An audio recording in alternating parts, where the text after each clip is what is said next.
Hello my friends, today's video is my review of PIXI's fragrance-free products.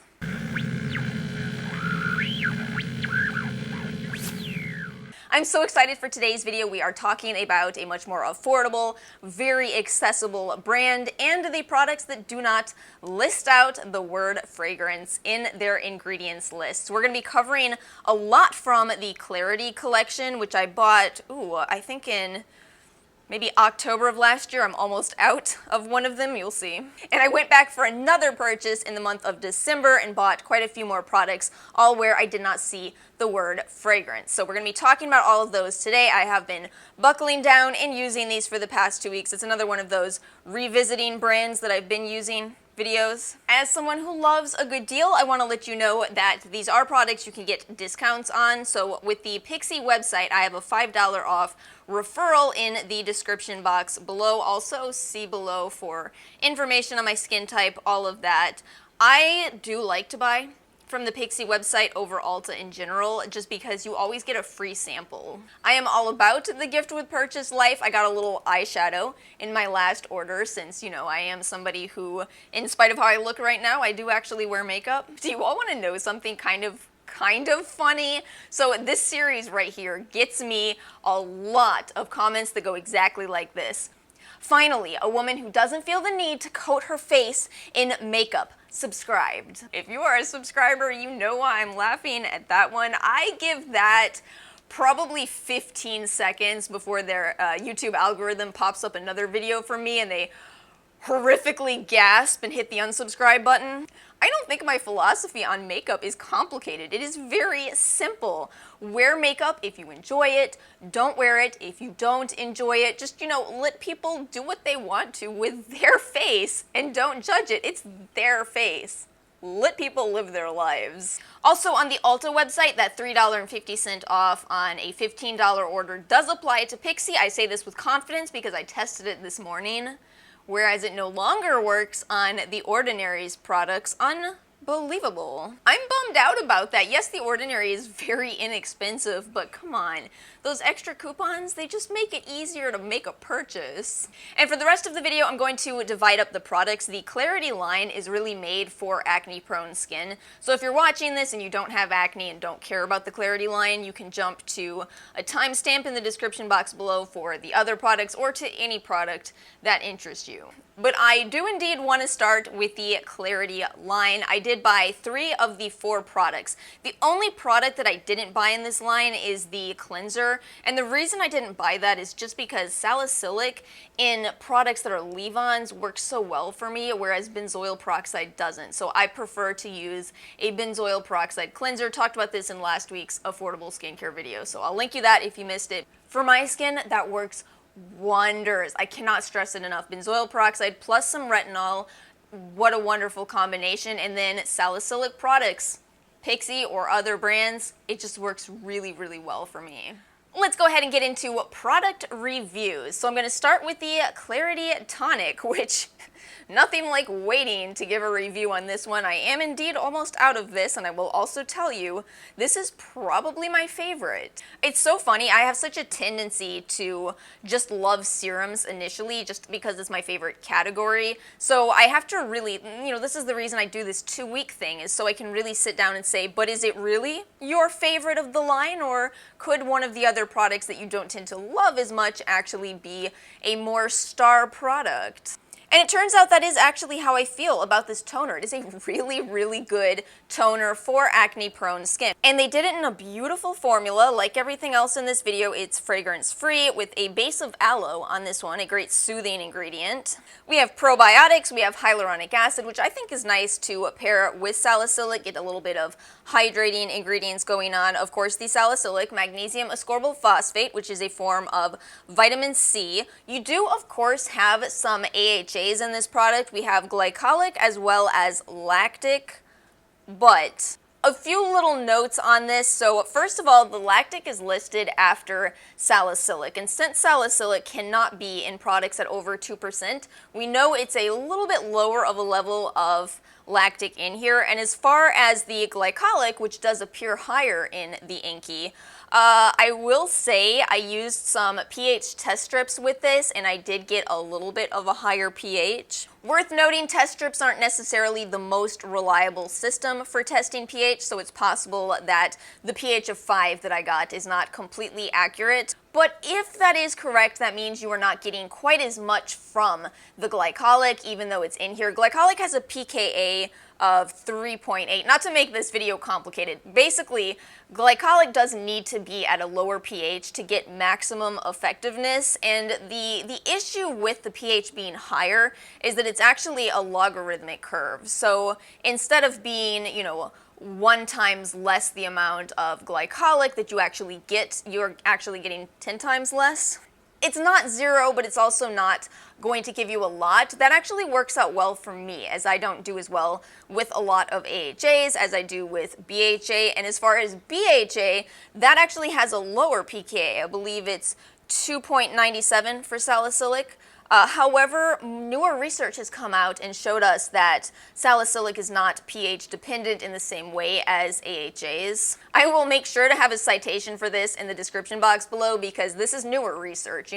If you watched a video from some number of years ago where someone said, yeah, you absolutely have to have salicylic at a pH of 3, they would have been correct for that time period, but the thing about science is that it's constantly evolving, so we actually have, a different perspective on correct and incorrect information in 2021 than we had in 2015. So that's all ultimately to tell you that I think this is more of a BHA than an AHA product. Also from using it, I definitely do personally suspect that. One more really important note, and this might be a little bit comical for those of you that are subscribed, so I actually really appreciate that this does not have any niacinamide.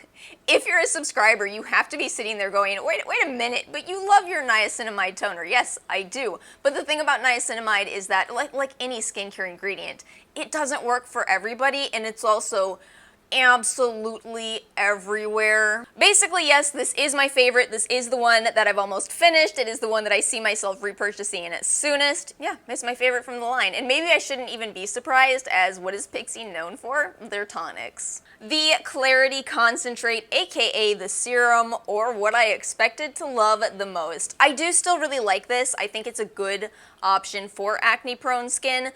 But I'm just gonna spoil it immediately for you and say that I see myself repurchasing either the Inky List's BHA or a different salicylic. I'm still waiting on The Ordinary. When are they gonna come out with their BHA? We have been waiting for, what, a year and a half? I should give up hope. I think what it is the ingredients list on this is just a little bit less exciting than on the other products from the Clarity collection. With this one, you don't get probiotics, and I do absolutely believe probiotics are very beneficial for your skin. This one doesn't have them. Again, we do have niacinamide in here, which, wonderful ingredient it is, as long as it works for you. We have a little bit of a different layout here of glycolic and lactic, so they may be at higher percentages in the concentrate than in the tonic.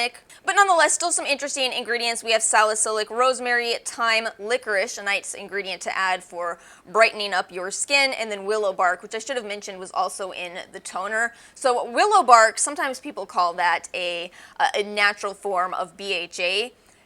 It's not quite as potent against acne, but it is a great anti-inflammatory ingredient. And do keep in mind that acne is inflammation. You can tell this by looking at a pimple, the redness that you get around it, the irritation that you have on your skin. It is inflammation, so it is always great to use anti-inflammatory products in your routine if you are prone to acne. But otherwise, just not quite as interesting of a formula. We also don't know the percentage of salicylic, and for me personally, I do like to use that 2% level. I find it works really well for me to use a 2% level of salicylic on alternating days, and I think, you probably could use a 1% salicylic every single day, but I would just rather 2% switch it out with vitamin C the next day, just to kind of, maximize the benefits for my skin. So that's why I go towards these higher percentages of actives.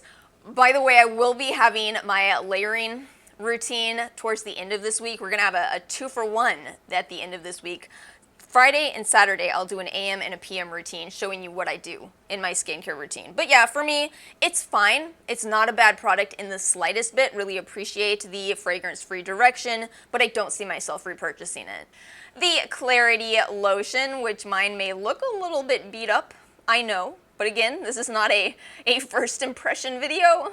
I do like this kind of packaging though, because I can really roll it down and make sure I'm getting everything from my products. I like pumps, but you know you always throw away some amount of product. Some amount of product just cannot be pumped out. So I expected to not love this product, but I kind of threw it in my cart just as a, well, let's just try it.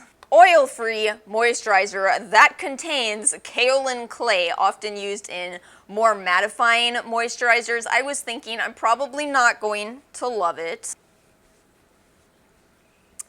Actually, I stand completely corrected. I actually think this is a wonderful moisturizer, and even if you do have dry skin, I think it can work for you. So worth noting here, I only have this applied to my cheeks. I do have some oil on my forehead over this moisturizer, so it's a great way to work around that. I kind of wanted to show you what it looks like. Is it just me, or is it actually kind of a bit of a jarring difference? But yeah, you know, that's really a benefit that people with dry skin have. We don't have a ton of benefits in this world. We have to really take care of our dry skin, but we can use moisturizers that are made for oily skin and add a little bit of an emollient product, boom, done. We've got a great moisturizer. As for the ingredients list, so again, we have aloe listed high, we have willow bark listed high, that anti-inflammatory ingredient. We have a lot of hydrating ingredients, especially for an oil-free moisturizer that may be made with the more common acne skin type in mind, which is oily. So it's nice to see that they didn't just skip on those hydrating ingredients. We do have hyaluronic acid, ceramides, allantoin, soothing ingredients again, like cucumber, all again in a fragrance-free formula. So I'm actually very impressed with this. Probably not, you know, my holy grail moisturizer since I do still have dry skin, but it's very nice to be able to find a good option to recommend to people with normal to oily skin. Moving into the rest of the products for this video, this is more for, I would say, dry to sensitive skin, although asterisk on that sensitive skin note. We'll go ahead and start off with the PIXI and Caroline Hirons Double Cleanse. I actually do like Caroline Hirons. We don't agree 100%, but we don't have to. That's skincare. Everybody has their own ideas. Overall, I do like her as a person, though. So it's an interesting idea. I gotta give her that. You have a cleansing balm on one side, and then you have a cleansing cream on the other, and oh, I do love cream cleansers. Originally, there was a little stopper in here as well. I tried to keep it for as long as I could, which basically means until the moment that I drop it in the sink.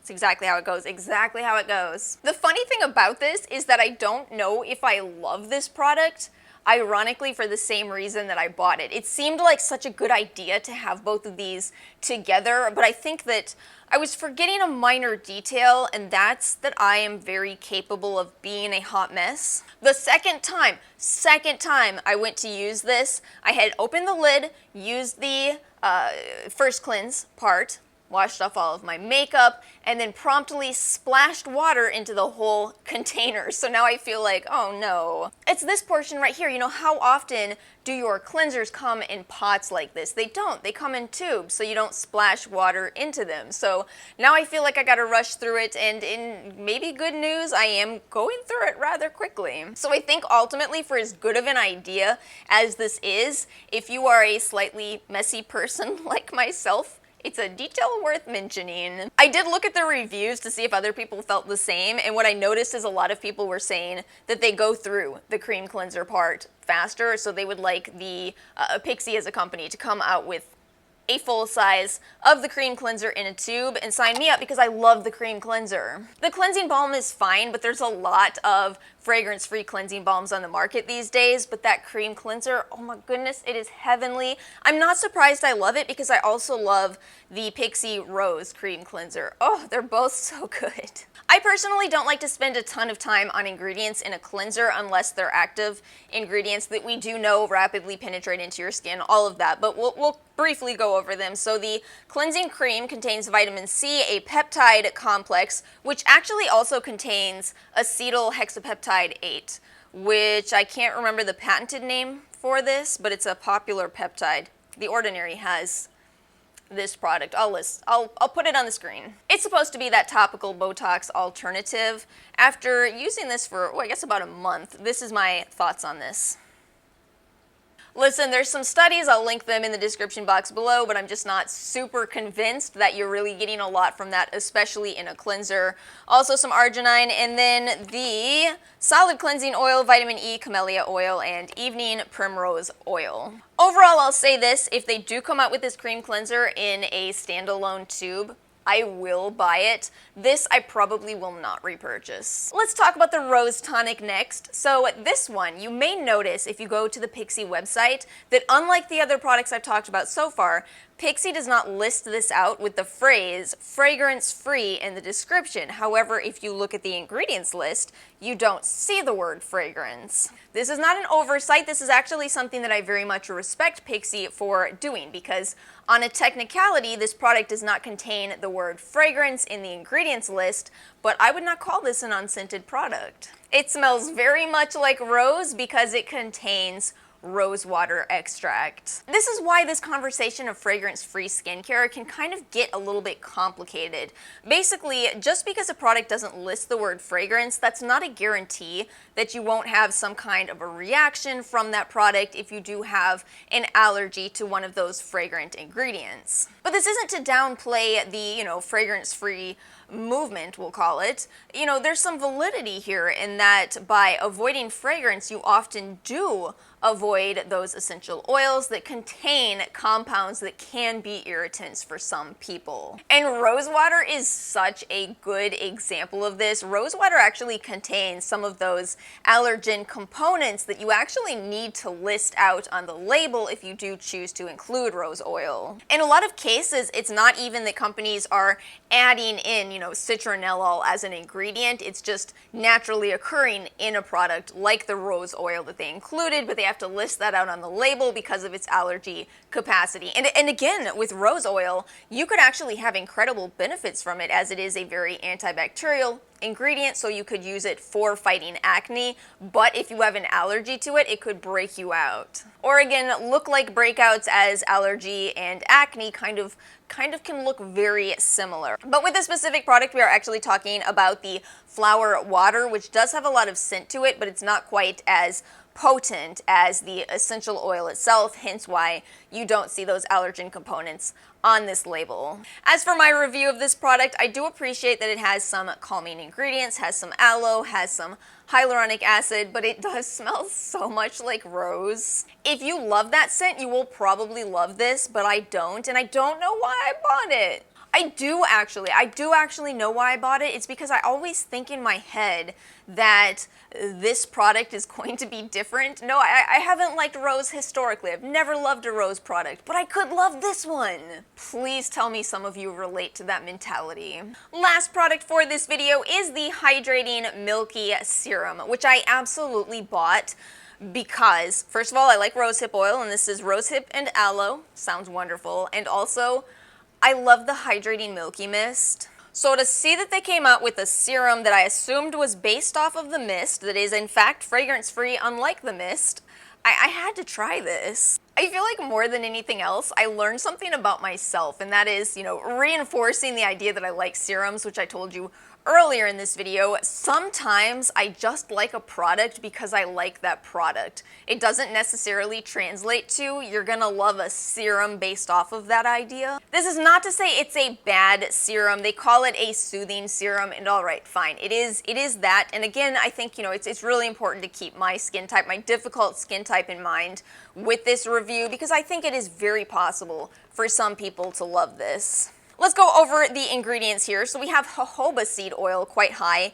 in the ingredients list. That's quite a great ingredient if you have dry skin. A little bit more iffy if you do have acne, but wonderful for dry skin. Squalane, another ingredient that I love. We have the phenoxyethanol line, which we can never have it more than 1% in a product, so everything after that is definitely under 1%. That means that the rosehip oil in here is at less than 1%. And of course it is. It's a serum, it's not an oil. Ultimately, I think what was going on, I think I just spilled it everywhere, didn't I? I think what was going on is I do love oils. I mentioned this earlier in this video too.